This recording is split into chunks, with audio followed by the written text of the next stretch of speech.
Yeah. Another thing I noticed on this last convention, not enough people listen to this podcast.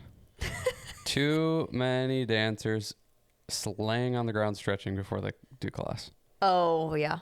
It just, this PSA needs to get out there and as quickly as possible. I know. And I was watching a video with Andy Galpin and Brian Johnson. Doesn't matter who they are, but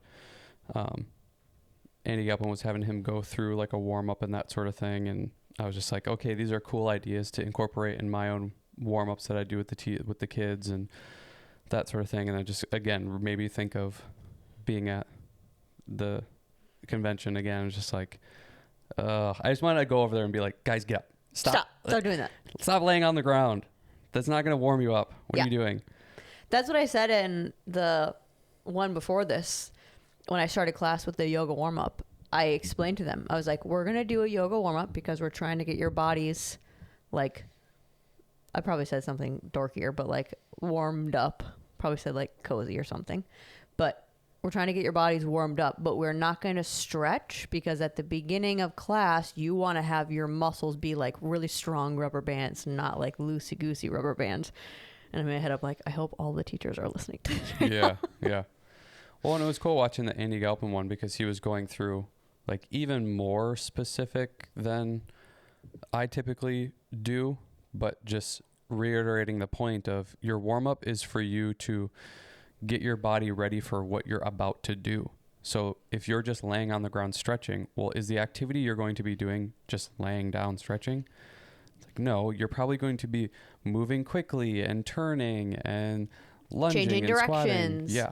You're going to be doing all sorts of movement. So that's what your warm-up should be doing, is you moving across the floor or just opening your body up to different directions, but through movement and through, like you said, change of direction too. Like these kids are laying on the ground, just stretching out, and then they get up and they have to like basically like side lunge to go to the side in a lunge, and then they have to pop up, and then they have to spin, and then they have to like jump across the floor, and then do another leap, and then I'm like, And you just did the splits. yeah, and all you That's did what was you just stretch out your hamstrings for a couple seconds. It's like you're doing all this movement and change of direction and explosion and all that kind of stuff, and none of your warm up is putting Priming you in that? Yeah, putting you in those positions to do that next, basically.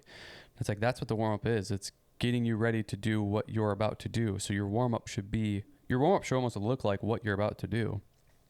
And it's just like every single classroom I go into, I'm like, oh no, don't be doing that. Because it's just it's just not the most efficient and best way to get them ready to do what they're doing. Well, not even That's most all it efficient. Like there's a point where it can become dangerous because now we're in the line of not even close to preventing injury. Well, Like exactly. we might be causing injury with it. The amount of kids that have a knee issue, or they are like, oh, my hamstring feels weird. Like maybe I pulled a hamstring, or my ankles are hurting and all that kind of stuff. And I'm sure there's some of it that it is just like you landed wrong, or there was this one instance that made it happen. But I would bet a lot of it is because the warm-ups are just improper. Like you're just not warming up correctly, and then you go to do explosive movements and your body's not ready to do that. It's very odd how injured and hurt dancers are all the time, and I think a lot of it can be attributed to the warm-up, Especially at younger ages where they're not having the overuse issue quite yet. It's like you only take class a couple times a week, but you still have these problems. Yeah. As you get older, I think it's a combination of both. I think it's overuse of the same stuff and improper warm-ups to lead you into the next thing, which is also causing more irritation on the same things and in the wrong way. But when you're 8, it's like, but you still have the same injuries as that 16-year-old. Yeah. And all of you guys kind of had the same injuries. There's got to be a through line, especially when you're all maybe taking different classes and training different. Yeah. Like, yeah, but you're using the same muscles and your connective tissues using this. Like, I think of a ballet dancer when they start at age 2 or 3, compared to when they're 18. It's like, well, you've been doing plie since you were 2. Yeah. Like, Same. that is excessive use over years and years through your development. Yeah. So like, I think we were always taught stretch as much as you possibly can before like age 11 or 12, because that's when your body starts to develop and that ability to, which I don't even know if that's true. Like your ability to become more flexible stops then. Like that's what we were told. We're thinking about it now. I'm like, I don't know. Muscle is muscle. Like if you stretch it, it's stretched. Like you're gain that. You're probably more pliable the younger you are. And is that more like a cartilage thing and like a bone structure? Yeah, probably. Like your tissues are more malleable because your bones aren't structured yet? I don't know specifically, but it's the same with like the brain too. It's like your brain's continuously developing, and you know, the same with like learning languages early on. You're more likely to stick with it, all that kind of stuff. Like I can see that there's some truth to that, especially when you go through and like you see kids that, like, we even kind of play that game sometimes where we'll see maybe a teenager, a kid that's a little bit older, and it's like, okay, what sport do you think they play? Oh, yeah. Because you can kind of tell by the way that they move and the way that they carry themselves and what they do. Like, you can always spot a wrestler. Yeah. It's super easy. They walk like a gorilla. Yeah. So I think it's just you're more pliable and more able to switch and, I don't know, whatever, develop in that direction. So I think there's probably some truth to it with the flexibility thing. But again, like, put it at the right part of the day of exercising kind of thing. Like, yeah, you should probably be stretching more than, say, football players, but it's not at the beginning of class when you're about to go do the stuff. Right. Like, it should be at the end of your day, not even the end of the class, because if you're going from that to another class or 3 more hours of class, there's no point to stretch after that. You have to get ready to do the next class again. So putting it all the way at the end of your entire day is the most advisable. And then you can stretch on other days or times where you don't have an activity coming up. Correct. But that's just not the And that does advice. put more responsibility on the kid to having to, like, okay, well, maybe your last class isn't everyone's last class, or your last practice, like maybe you're doing something else after that and whatever. So I don't think it's always on your teacher or coach to know when everyone's last thing is, because that's just hard to gauge.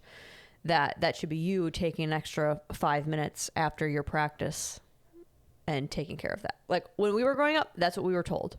We were told, be there 5 to 10 minutes before class so that you can warm up and stretch on your own, because we're jumping right into class. Like that was never a part of the curriculum, was stretching. That was like, you had to warm up on your own, because that also taught you, be there 5 minutes early, be ready when the teacher is ready, and that you're like walking into class already engaged and ready to go. To where I don't think that's really a thing anymore. And kids are also so busy that they're coming from sport to sport to sport. Yeah. That their nights are much more packed probably. But yeah. I thought the video that I watched with those 2 guys was interesting, because he was taking him through a warm up through specific moves, and then the exercises that they did afterwards pretty much directly correlated to what their warm up was. So it made me think to make like the warm ups that I do with them maybe even more specific to what we will be doing, because I just kind of do like a general full body warm up, get them through a whole bunch of different movements and moving and that sort of thing. But what he was doing was interesting, because it was like 4 different moves for the warm up, and then they went to Turkish get ups, and we're doing that for part of their exercise or part of the strength building part of it or whatever. And it was like every section of the Turkish get up they had done a warm up for, basically. So he was like, look at how that's all connected to the warm up. And it's like, we've already put you through basically all these moves. It's just now the Turkish get up is like the full movement of it all. Putting together with load. Yeah. So I thought that was interesting of how specific he made it to the warm up to the exercises that you're doing. So it's like, if you're going in and doing a leg day or something, and you're like warming up, I don't know, something random, like you're doing, I don't know, you just go walk on a treadmill, let's say, like the very, 2008 warm up. It's like, well, you're doing squats and lunges and leg curls, let's say. You just walking on a treadmill is not warming any of that up. You have you have zero knee bend going on related to what you should be doing. So it's like you should be going into a squat and like doing some knee touches or doing something like 90-90 where you're having your hip flexors rotating through and all that kind of stuff. And how much back load are you going to be doing with these squats and lunges? Are you doing barbell squats? So it's like you maybe want to do some sort of back activation too, but not doing rows for you're not doing rows. You're basically just doing core stabilization with your squats. So it's like maybe doing some side planks or regular planks or, something that involves just holding your core steady, but like in just getting that specific with it rather than, oh, I do the same 7 warm-up routines for it doesn't matter what I'm doing.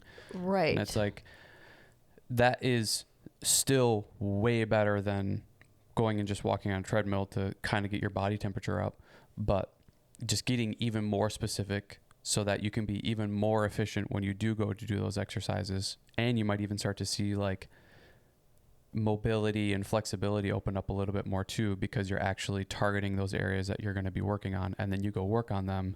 You're doing full range of motion, and like everything's just like working on all cylinders because you did everything correctly, basically. Yeah.